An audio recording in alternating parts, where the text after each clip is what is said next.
जी बेटे देखो, क्लास में हमारा टॉपिक अलग चल रहा था, फर्स्ट चैप्टर चल रहा था, अभी सेकंड चैप्टर हमने शुरू करना था। लेकिन अब क्या है, वो सेकंड चैप्टर अगर हम क्लास में करेंगे तो अच्छा है। तो इसलिए मैंने एक नया चैप्टर उठाया है जो हम इन 3 दिनों में करेंगे, ठीक है जी। तो चैप्टर का नाम है हमारा applications of derivative. Derivative chapter हम रिवाइज कर चुके हैं, नेक्स्ट चैप्टर हम रिवाइज कर रहे हैं एप्लीकेशंस ऑफ डेरिवेटिव। इसमें जो मैंने पहला टॉपिक उठाया है वो फर्स्ट एक्सरसाइज से ना लेकर के सेकंड एक्सरसाइज से उठाया है। अब सेकंड एक्सरसाइज में हमने क्या कुछ पढ़ा है वो देखो। हमने पढ़ा है जी, पहले इंक्रीजिंग और डिक्रीजिंग फंक्शंस कि कैसे चेक करेंगे कोई फंक्शन इंक्रीजिंग है या डिक्रीजिंग है। इसके लिए सबसे पहले आपको ये पता होना चाहिए, क्लियर होना चाहिए कि what is the increasing function and what is the decreasing function. और इसमें भी आगे दो टाइप के होते हैं, स्ट्रिक्टली इंक्रीजिंग एंड सिंपल सिर्फ इंक्रीजिंग। ऐसे डिक्रीजिंग में दो टाइप्स होते हैं, इनका मीनिंग क्या है ये समझा रहा हूं मैं। ये सारी बातें मैं पहले भी समझा चुका हूं, लेकिन अब बस रिकैप कर रहे हैं रिवीजन के लिए। ठीक है जी। अब सबसे पहले एक मिनट जी, सबसे पहले हम बात करते हैं इंक्रीजिंग फंक्शन की। अगर आपका फंक्शन कभी नीचे आएगा, हमेशा इंक्रीज ही कर रहा लगातार, उस टाइप के फंक्शन को हम बोलते हैं स्ट्रिक्टली इंक्रीजिंग फंक्शन। ठीक है जी। मतलब अगर आपके फंक्शन की वैल्यू कभी नीचे आई थी, लगातार इंक्रीज ही कर रही है। फॉर एग्जांपल, आपका फंक्शन कुछ इस प्रकार का है कि एफ ऑफ एक्स की जो वैल्यूज हैं वो आपकी ऐसी आ रही है, 1 2 3 4 ऐसे सो ऑन चलते जा रहे हैं। देखो लगातार वैल्यू क्या कर रही है, इंक्रीज कर रही है। अगर लगातार वैल्यू इंक्रीज कर रही है, it mean it is a strictly increasing function. और simple increasing function, increasing function में क्या, वैल्यू इंक्रीज कर रही है, ठीक है। लेकिन कुछ एक ऐसा टाइम आएगा जब वो वैल्यू इंक्रीज नहीं करेगी, ना ही डिक्रीज करेगी, कांस्टेंट हो जाएगी वो वैल्यू। उसके बाद वो वैल्यू फिर से इंक्रीज करना शुरू कर देती है, जैसे कि ऐसे।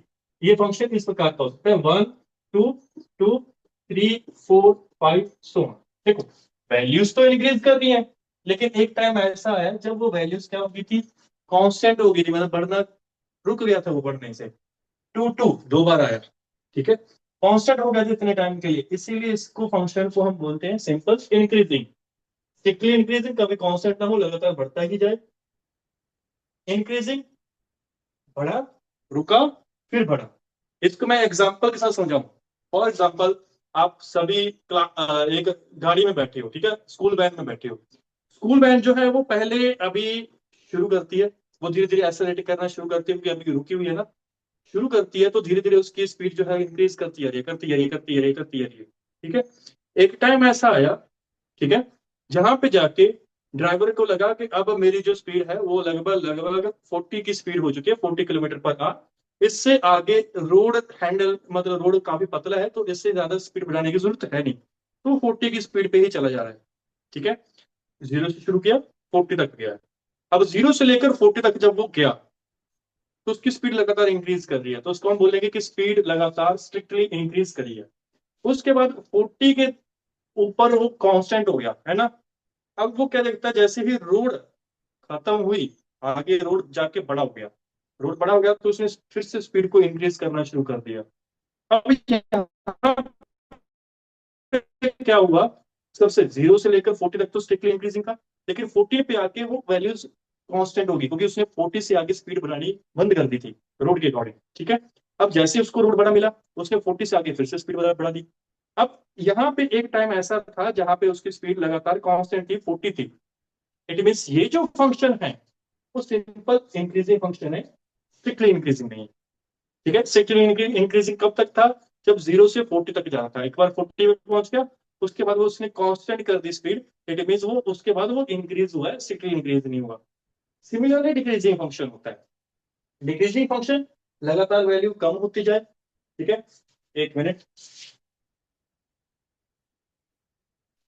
ठीक है जी। लगातार वैल्यू अगर कम होती जा रही है तो उसको हम बोलेंगे स्ट्रिक्टली डिक्रीजिंग। लेकिन अगर लगातार वैल्यू डिक्रीज तो हो रही है, लेकिन एक बार ऐसा है कि वैल्यूज कांस्टेंट होगी, फिर से डिक्रीज करने लगी, इस टाइप के फंक्शन को हम सिंपल डिक्रीजिंग ही बोलते हैं। ठीक है, अगर बिना रुके डिक्रीज कर रहे हैं तो स्ट्रिक्टली डिक्रीजिंग। अगर डिक्रीज किया फिर रुक गया, फिर से डिक्रीज करने लग गया, ठीक है, उसको हम सिंपल क्या बोलते हैं, सिंपली डिक्रीजिंग फंक्शन। अब इस क्लास में, ठीक है, सॉरी, इस एक्सरसाइज में जितने भी क्वेश्चन हैं वो इस प्रकार के क्वेश्चन आपको एग्जाम में आते हैं।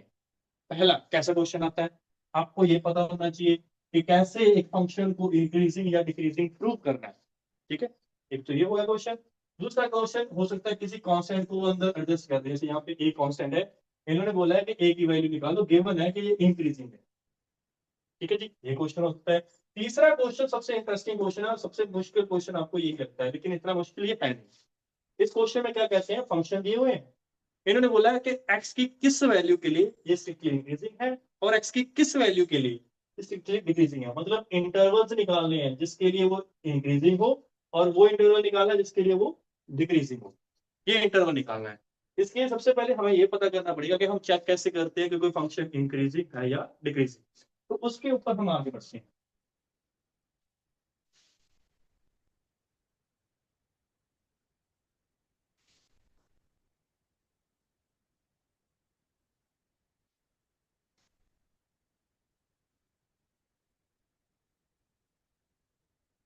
जी, तो अब हम बात करते हैं कि हमें कैसे चेक करना है कि कोई फंक्शन इंक्रीजिंग है या डिक्रीजिंग है। तो सिंपल सी बात है, मान लो आपके पास एक फंक्शन एफ ऑफ एक्स, हम ये चेक करना चाहते हैं कि ये फंक्शन इंक्रीजिंग है, डिक्रीजिंग है, स्ट्रिक्टली इंक्रीजिंग है या स्ट्रिक्टली डिक्रीजिंग है। तो सबसे पहले स्ट्रिक्टली इंक्रीजिंग के लिए हम इस फंक्शन का डेरिवेटिव करेंगे, यानी कि एफ डैश एक्स निकालेंगे। अगर ये एफ डैश एक्स जीरो से बड़ा है, ये पक्की गारंटी है कि जीरो से बड़ा ही है, तो ये फंक्शन कहलाएगा स्ट्रिक्टली इंक्रीजिंग फंक्शन। ठीक है, अगर फंक्शन का डेरिवेटिव जीरो से बड़ा है यानी कि पॉजिटिव है, तो वो स्ट्रिक्टली इंक्रीजिंग होगा। अब अगर ये था पहला केस, सेकंड केस, अगर फंक्शन का डेरिवेटिव जीरो से बड़ा तो है, लेकिन हो सकता है कि वो जीरो के इक्वल भी है, मतलब F dash x is greater than और इक्वल टू जीरो। यहाँ पे नीचे इक्वल टू नहीं था, यहाँ पे इक्वल टू आ गया। ठीक है, तो ये स्ट्रिक्टली इंक्रीजिंग ना होके सिंपल इंक्रीजिंग फंक्शन रह जाएगा। समझ गए दोनों में क्या अंतर है। पहला, अगर सिर्फ ग्रेटर देन का सिंबल है तो स्ट्रिक्टली इंक्रीजिंग, अगर ग्रेटर देन के साथ इक्वल टू का सिंबल है, greater than equal to symbol use हुआ है, तो मतलब सिर्फ और सिर्फ इंक्रीज हुआ है।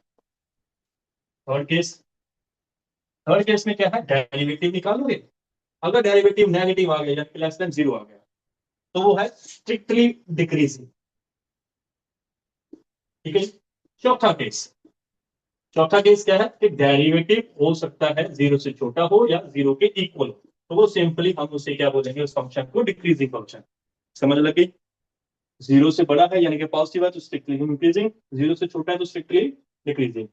अब बड़ा है स्ट्रिक्टली इंक्रीजिंग है, ठीक है, लेकिन अगर बड़े होने के साथ साथ क्या पता इक्वल भी हो सकता है, दोनों पॉसिबल है, मतलब ग्रेटर देन इक्वल टू का सिंबल यूज हुआ है, तो वो सिंपल इंक्रीजिंग फंक्शन कहलाएगा। सिमिलरली, अगर लेस देन का सिंबल यूज हुआ है कि derivative is less than zero, तो स्ट्रिक्टली डिक्रीजिंग है। अगर लेस देन इक्वल टू का सिंबल यूज हुआ है तो सिर्फ डिक्रीजिंग है, स्ट्रिक्टली डिक्रीजिंग ये फंक्शन नहीं होगा। ओके जी, इतनी सी बात आपने समझनी है, ये चारों केस समझनी है। अगर ये चारों के चारों केस आपको समझ लगे तो आपको ये क्लियर हो जाएगा कि कैसे हम चेक करते हैं कि वो इंक्रीजिंग है या स्ट्रिक्टली इंक्रीजिंग है, डिक्रीजिंग है या स्ट्रिक्टली डिक्रीजिंग है, इन चारों में से। ठीक है जी, तो आगे हम इन तीनों क्वेश्चंस को सॉल्व करेंगे, इन तीनों क्वेश्चंस को हम आगे सॉल्व करते हैं इसी कंसेप्ट की हेल्प से। ठीक है, तो सबसे पहले हम सिंपल सा क्वेश्चन लेंगे जो हमारा फर्स्ट क्वेश्चन है। फर्स्ट क्वेश्चन में हमको एक फंक्शन दिया है, हमें ये प्रूव करना है कि x की सारी वैल्यूज के लिए ये फंक्शन इंक्रीजिंग फंक्शन है। तो फंक्शन लिख लेते हैं, हमारा जो फंक्शन है। ठीक है जी, एक मिनट।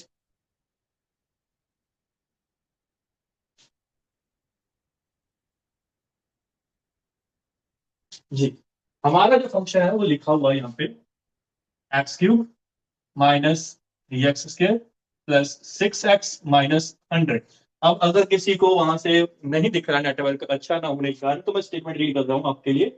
यहाँ पे इन्होंने लिखा है क्वेश्चन नंबर वन में, show that function is equal to x cube minus three x square plus six x minus hundred is increasing on R. R means real values, x की अगर जब रियल वैल्यूज लोगे तो ये जो function है, ये वाला गिवन फंक्शन, ये इंक्रीजिंग है, ये हमने शो करना है। तो कैसे करेंगे, सबसे पहले हमने क्या सीखा था कि हम डेरिवेटिव निकालेंगे इसका। तो इस फंक्शन का डेरिवेटिव निकालेंगे, एक्स क्यूब का derivative three x square minus यहाँ पे 3 कांस्टेंट है तो 3 बाहर, एक्स स्क्वायर का डेरिवेटिव करेंगे, एक्स स्क्वायर का डेरिवेटिव कितना होता है 2x, तो उसके बाद प्लस 6 कांस्टेंट है बाहर, एक्स का डेरिवेटिव कितना होता है 1, और कांस्टेंट का डेरिवेटिव क्या होता है 0। इसको सिंप्लीफाई करके लिखा, हमारे पास आ गया 3x square minus 6x plus 6। ये हमारे पास जो है स्टेटमेंट बन गई। ठीक है जी। अब इसको ये प्रूव करना है कि इट इज स्ट्रिक्टली इंक्रीजिंग। अगर स्ट्रिक्टली इंक्रीजिंग है, या सिंपल बोलो, सॉरी स्ट्रिक्टली नहीं बोला, सिर्फ इंक्रीजिंग बोला है। अगर ये इंक्रीजिंग है, इट शुड बी ग्रेटर और इक्वल टू 0। ये प्रूव करना है हमें, है ना। मतलब ये पॉजिटिव है, ये प्रूव करना है बस। तो कैसे प्रूव करेंगे वो देखो। यहाँ पे अब मैं क्या करने वाला हूँ, यहाँ पे मैं ज्यादा कुछ नहीं, इस 6 को मैं लिखने वाला हूँ 3+3। क्या लिख रहा हूँ, 6 था ना यहाँ पे लिखा हुआ, 6 को मैंने लिख दिया 3+3। ऐसा क्यों किया वो आगे आपको पता चलेगा। अब मैंने क्या किया, इन तीनों में से 3 कॉमन निकल रहा है तो 3 कॉमन निकाल लिया, बीच में बचा मेरे पास x square minus 2x plus 1, और जो +3 लास्ट वाला था वो ऐसा। ठीक है जी। मैंने क्या किया, कुछ नहीं किया ज्यादा, ये सारा कुछ लिखा हुआ था, इन तीनों में से 3 कॉमन निकाल लिया, जो बच गया वो बीच में लिखा, प्लस जो लास्ट वाला 3 है उसमें तो मैंने 3 कॉमन नहीं निकाला, उसको एज इट इज लिखा। अब अगर इस बीच वाले की बात करें, ये तो आइडेंटिटी है किसकी, x-1 का होल स्क्वायर का। देखो x-1 का होल स्क्वायर क्या होता है, a square plus b square minus 2ab। वो सारा यहाँ पे पड़ा है। इट मीन्स ये तो x-1 का होल स्क्वायर है। अब यहाँ पे आप ध्यान से देखो, c यहाँ पे पॉजिटिव है, ठीक है। यहाँ पे कोई भी नंबर हो अंदर, x की कोई भी वैल्यू हो, ठीक है, हमें नहीं पता होगा, कोई मर्जी वैल्यू हो x की, ऊपर क्या है स्क्वायर। तो अगर किसी भी नंबर का आप स्केल करते हो, आपके पास आंसर पॉजिटिव आता है। मतलब आपके पास पहली बात 3 इज पॉजिटिव, किसी भी नंबर का स्केल करोगे वो भी क्या आता है पॉजिटिव, और +3 है, ये नंबर भी क्या है पॉजिटिव। तो यहाँ पे सारे के सारे नंबर क्या है आपके पास पॉजिटिव है। अगर ये सारे के सारे नंबर पॉजिटिव हैं तो पॉजिटिव नंबर को पॉजिटिव नंबर के साथ मल्टीप्लाई करो, प्लस करो, डिवाइड करो, ठीक है ना। माइनस नहीं, बस माइनस नहीं होना चाहिए, माइनस के अलावा, ठीक है। डिवाइड करो, मल्टीप्लाई करो, प्लस करो, आपका आंसर क्या आने वाला है पॉजिटिव। और यहाँ पे माइनस कहीं पे है ही नहीं, जहां पे माइनस है वहां पे पहले स्केयर आ गया, और हमें पता है माइनस नंबर का भी स्केयर क्या होता है पॉजिटिव होता है।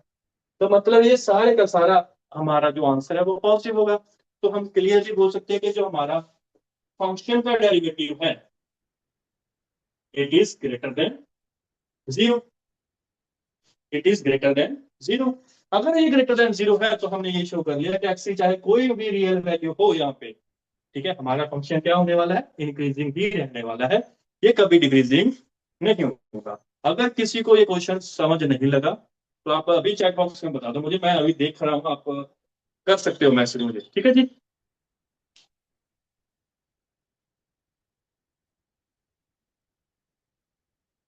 अगर किसी का डाउट नहीं है तो हम आगे नेक्स्ट क्वेश्चन पे बढ़ते हैं। अगर किसी को डाउट हो तो अभी क्वेश्चन नंबर 1 टैप कर दो, लिख दो Q1 बस, मैं दोबारा से करवा दूंगा।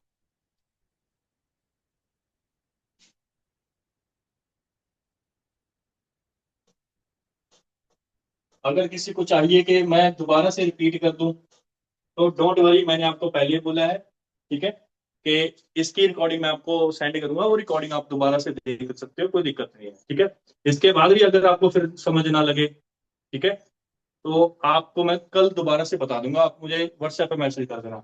हाँ जी, एक का आया है कि Q1 क्वेश्चन नंबर 1 नहीं समझ लगा तो मैं दोबारा से करवा लेता हूँ। देखो जी, करना क्या था, फंक्शन था, फंक्शन लिखा, जब भी आप, सॉरी एक्स क्यूब था, x³ minus 3x² plus 6x minus 100, ठीक है जी। यही है क्वेश्चन। जब भी आपको इंक्रीजिंग चेक करना है भले डिक्रीजिंग चेक करना है, फर्स्ट स्टेप आपका एक ही होना चाहिए कि उसका डेरिवेटिव कर दो। डेरिवेटिव किया फंक्शन का, डेरिवेटिव करो कितना आया 3x² माइनस 6x प्लस 6, ये डेरिवेटिव आ गया, ठीक है। अब आपको ये प्रूव करना है कि इट इज ग्रेटर देन 0, तभी प्रूव होगा ना कि इंक्रीजिंग है। ग्रेटर देन 0 के लिए आप यहाँ पे x अगर बचा हुआ है, x² बचा हुआ है, तो आपको हमेशा ये पता होना चाहिए कि अगर x² वाली टर्म है ना, यानी कि क्वाड्रेटिक इक्वेशन बन रही है यहाँ पे, तो सिंपल स्केल कंप्लीट करना है। क्या करना है, स्केयर को कंप्लीट करना है। अब स्केयर को कंप्लीट करने के लिए मैं यहाँ पे 6 जो है ना, इसको 3+3 लिख रहा हूँ। क्या लिख रहा हूँ, 3+3। क्यों लिख रहा हूँ, just to complete the square. Square की आइडेंटिटी कंप्लीट करनी है बस, और कुछ नहीं है। अब यहाँ पे मुझे क्या है, मैंने 3 कॉमन निकाल लिया, बीच में बचा एक्स स्केयर -2x+1। जो पीछे 3 था वो एज इट इज। अब पता चला ना क्यों किया, क्योंकि अगर 6 होता यहाँ पे 2 आता, अगर यहाँ पे 2 आता तो स्केयर कंप्लीट ही ना होता। अब स्केयर कंप्लीट हो पाएगा क्यों, किसकी आइडेंटिटी है, x-1 का होल स्केयर की आइडेंटिटी है। तो हम इसकी जगह लिख देंगे x-1 का होल स्केयर +3। अब यहां से हमें पता है कि सारे के सारे नंबर क्या है, पॉजिटिव। अगर सारे के सारे नंबर पॉजिटिव है तो हमें ये चेक करने हैं सिर्फ इसके बीच में माइनस ना हो। बीच में माइनस है, जी हाँ है, एक ही टर्म पे है, कहाँ पे, लेकिन उसके ऊपर क्या लिखा हुआ स्केल। अगर बीच में कहीं माइनस आ गया ना, मतलब पक्का उसमें माइनस कभी ना कभी तो बनेगा ही बनेगा। तो हमें पता है ब्रैकेट के अंदर माइनस तो बनेगा ही बनेगा कभी ना कभी। लेकिन ब्रैकेट के अगर ऊपर देखें तो स्केयर है, अगर अंदर माइनस बन भी गया तो माइनस का स्केयर क्या होता है, पॉजिटिव ही होता है। इट मीन्स यहाँ से अगर इस माइनस का फर्क नहीं पड़ता, और कहीं माइनस है नहीं, तो मतलब ये नंबर हमेशा पॉजिटिव ही रहने वाला है। अगर ये नंबर पॉजिटिव रहने वाला है मतलब ये डेरिवेटिव आपका जो है वो ग्रेटर देन 0 ही होगा। अगर डेरिवेटिव ग्रेटर देन 0 होता है तो मतलब आपका फंक्शन जो है वो क्या होता है, इंक्रीजिंग होता है। ठीक है जी, आई होप कि इससे आपको क्वेश्चन क्लियर हो गया होगा। अगर नहीं हुआ कोई बात नहीं, आप दोबारा से रिपीट क्लास देख लेना। ठीक है जी, मैं आपको रिकॉर्डिंग शेयर भी करूंगा। आगे देखो जी, क्वेश्चन नंबर 2 इसके साथ ही मिलता जुलता है। इन्होंने अब पहले तो प्रूव करने को बोला था कि प्रूव करो कि इंक्रीजिंग फंक्शन है। सेकंड क्वेश्चन में क्या कहते हैं, find the values of A for which the given function x² -2ax+6 is increasing when x is greater than 0।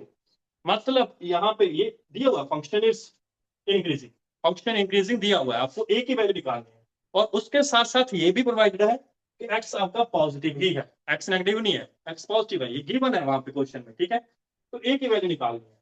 तो सिंपल सी बात है, इंक्रीजिंग और डिक्रीजिंग वाले क्वेश्चन में मैंने आपको अभी बताया, फर्स्ट स्टेप हमारा डेरिवेटिव फाइंड करना होता है। तो पहले हम फंक्शन लिखेंगे, फंक्शन लिखा कितना है, x² -2ax+6। उसके बाद फर्स्ट स्टेप अपनाएंगे। फर्स्ट स्टेप हमारा क्या होता है, डेरिवेटिव करेंगे। डेरिवेटिव x² का पावर रूल लगेगा, पावर आगे आगे एक पावर माइनस होगी तो कितना बचा, 2x। अब यहाँ पे 2 एक कांस्टेंट है, x का डेरिवेटिव कितना होता है 1, और कांस्टेंट का डेरिवेटिव कितना होता है 0। तो 6 का डेरिवेटिव आ गया 0, 2ax का डेरिवेटिव आ गया -2a। ठीक है जी, अब इसके बाद इसको सिंपलीफाई कर लेंगे, कितना बचा 2x -2a, ये बचा आपके पास डेरिवेटिव। अब इन्होंने क्या बोला था कि डेरिवेटिव के लिए कि ये फंक्शन तो इंक्रीजिंग है, अगर ये इंक्रीजिंग है तो यानी कि f'(x) should be greater than 0, ये 0 से बड़ा होना चाहिए। ठीक है, अगर ये 0 से बड़ा है तो इसकी वैल्यू क्या थी f'(x) की, हमारे पास वैल्यू आई थी इसकी 2x -2a ग्रेटर देन 0, इसकी वैल्यू फुट गई है और कुछ नहीं।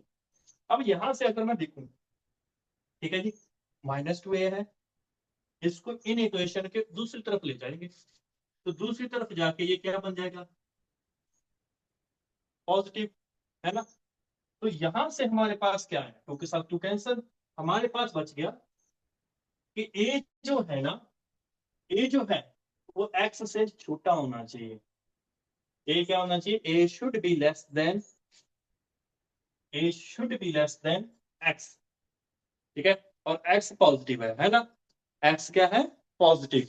याद रखना, इन्होंने बताया था कि एक्स क्या है, पॉजिटिव। यहाँ पे ये देखो लिखा हुआ है, अगर एक्स पॉजिटिव है तो ए भी क्या होगा, पॉजिटिव ही होगा। ठीक है, इससे छोटा होना चाहिए। अब ए आपका, सॉरी, ए पॉजिटिव जरूरी नहीं है, बस मतलब एक्स से छोटा होना चाहिए, तो पॉजिटिव हो नेगेटिव हो। अगर नेगेटिव नंबर है, सिंपल सी बात है, अगर एक्स पॉजिटिव है ए नेगेटिव है तो वो छोटे ही होगा ऑटोमेटिकली। तो ए नेगेटिव भी हो सकता है, पॉजिटिव हो सकता है, उससे कोई दिक्कत नहीं है, लेकिन ए जो है वो एक्स से क्या होना चाहिए, छोटा होना चाहिए। तो ये हमारे पास ए की वैल्यू आ गई। ए की वैल्यू क्या है हमारे पास, कि ए शुड बी लेस देन और इक्वल टू एक्स। ठीक है जी, ये ए की वैल्यू आ गई। ये हमारा था सेकंड क्वेश्चन। अब हम क्वेश्चन नंबर 3 जो है वो समझने की कोशिश करेंगे, और ये इंपॉर्टेंट टॉपिक्स है क्योंकि इस पे क्वेश्चन, देखो क्वेश्चन इसमें भी आते हैं, इनमें भी आते हैं, कोई दिक्कत नहीं है, लेकिन इसमें जो क्वेश्चन आते हैं वो ज्यादा मार्क्स के आते हैं। ठीक है, आपको 3 मार्क्स के, 5 मार्क्स के जो भी क्वेश्चन इस चैप्टर से बनते हैं ना, उनमें ये भी आते हैं। ठीक है, और भी क्वेश्चन आते हैं लेकिन ये भी आते हैं उनमें से, और ये क्वेश्चन बहुत सारे आते हैं। आज क्वेश्चन नंबर 3 पे पढ़ते हैं।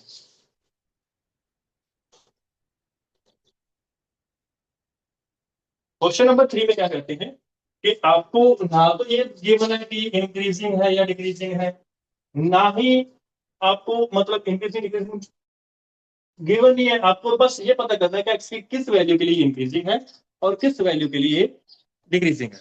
ठीक है जी, किस वैल्यू के लिए इंक्रीजिंग है और किस वैल्यू के लिए डिक्रीजिंग है। ये लास्ट क्वेश्चन है जो मैं करवाऊंगा, बाकी के जो क्वेश्चन है वो अगर बच गए तो हम कल करेंगे। ठीक है जी, अब फर्स्ट फर्स्ट फंक्शन के लिए हम सॉल्व करेंगे।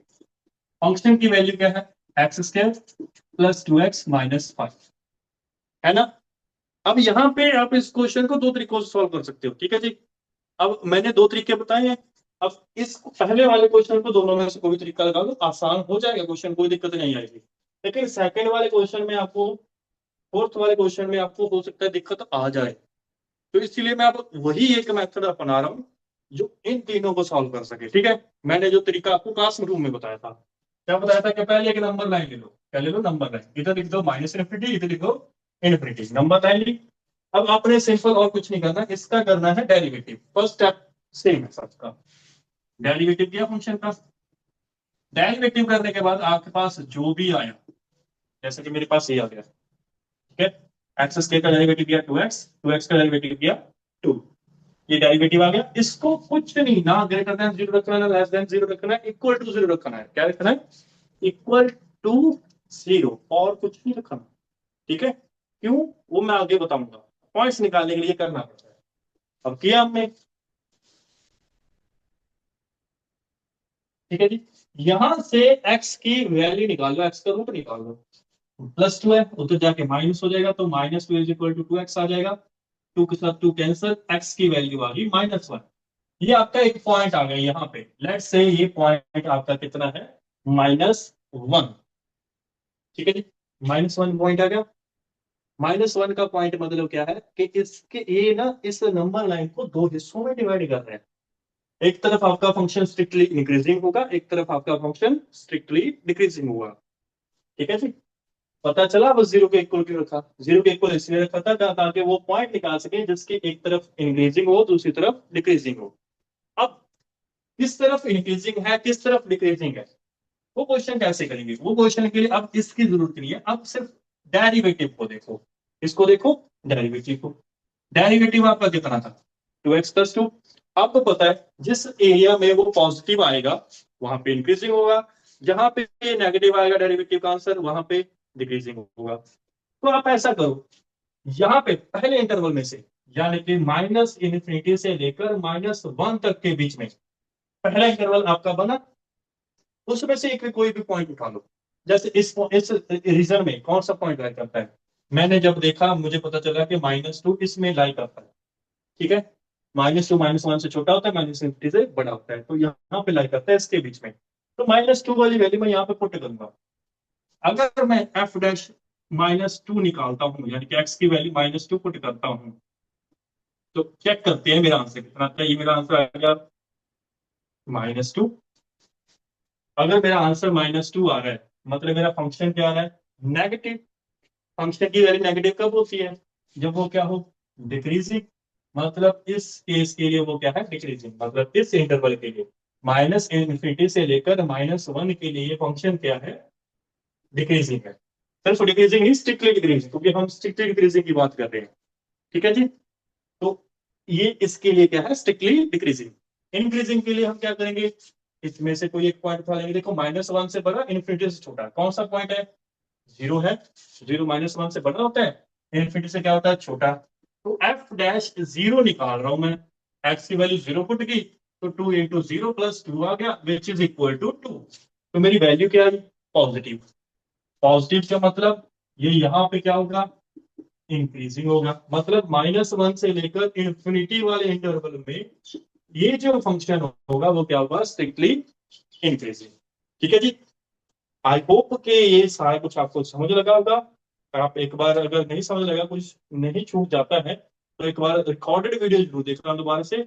उसके बाद जो भी है आप मुझको आज शाम तक मैं ये अपलोड कर दूंगा। कल मुझे इसी क्लास में, ठीक है, लाइव क्लास में मुझे बता देना क्वेश्चन 1, क्वेश्चन 2, क्वेश्चन 3 करके। ठीक है, वो क्वेश्चन आपको कल करवा दूंगा। ठीक है जी। अभी 2 मिनट रुको, बस आपकी अटेंडेंस ले लूँ।